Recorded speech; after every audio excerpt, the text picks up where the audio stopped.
Okay, we're gonna start with wet on wet using watercolor brushes. Wet on wet is when you paint plain water onto your piece of paper. You can even paint right over any words. They'll show through the watercolor. And we're gonna pick a color. I tend to like blues and greens a lot, and purples. So when you do wet on wet, you have a wet piece of paper and you're just gonna put some color in and let it move itself around. It is more interesting to let it do its own blending than for you to try to get in there and work it a lot. So I like to put in a couple of colors and watch and see what they do. And then you just let them sit. Sometimes you can spread it a little bit, but mostly I like to see what they can do. You can lift the edge of your paper up and make them run around a little bit if they're not doing anything interesting for you. But if you do that too much, it doesn't end up as beautiful as if you let it be. For thick and thin, this is just a matter of brush control. So you're gonna pick a color. Maybe I'll do purple over here. Don't forget that watercolors you have to activate by putting water on top of them. Not too much water, but a little. Thick and thin refers to how hard you press your brush down. Oops. I'm gonna get a nice thick line because I'm pressing hard on my brush. Thin, I'm just using a little tippy edge to make some lines. Practicing getting thick to thin. Let's try that again. Thick. And then letting up on the pressure to thin. You can make your lines curvy, zigzaggy, whatever.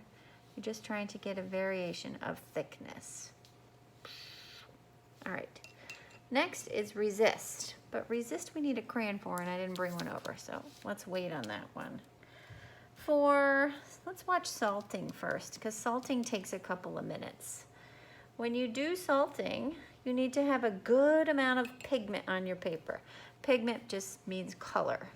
So you're gonna make sure you have quite a bit of pigment on your brush, and you're gonna spread it into your box. This doesn't work if you don't have a good dark color. It doesn't really work with yellow. It's harder to see. And once you have that in there, you have to get your salt.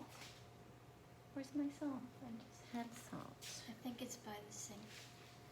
Oh, okay. Smart Mackenzie. All right. And then we take the salt and you just sprinkle a little bit in there. It makes great bubbles. It makes beautiful snowflakes for a snow scene and kind of a mottled texture. So that's nice. And you don't want to use too much salt. If you use too much salt, you can't see. What's going to happen is these salt crystals are absorbing a little bit of the water, and they're going to leave a little white spot there. That's kind of nice. And then value change we can do. Value change is when you go from a light value to a dark value. So I'm going to spread some water. You can see my water's already getting a little bluish. And then I want to change that value, so I'm going to add, my blue is running out here, so I'm going to add some of this blue. And I want to do the most, let's make a new color. I want to do the most color at one side, and then gradually I want to step down that color. So across, it becomes dark to light. And that kind of takes a little bit of playing around. Oops. Anybody remember what to do if you get too much water on your piece of paper? How do you get it off if you have too much water? Anybody remember? Paper towel? Paper towel or a tissue. Yeah. Yay. You can always take a paper towel or a tissue and have it absorb off whatever puddle you got. We are using just regular paper right now, and it kind of buckles a little when you use regular paper. Watercolor paper is a little better, but we don't really need it for this exercise because it costs a fortune. So we're going to go from dark to light. And you'll kind of know, you'll kind of be able to tell if you can see it go from dark to light. All right, that's enough for now. I'm gonna get a crayon for that, and I'm gonna get a special pen for this. So we're gonna shut this off.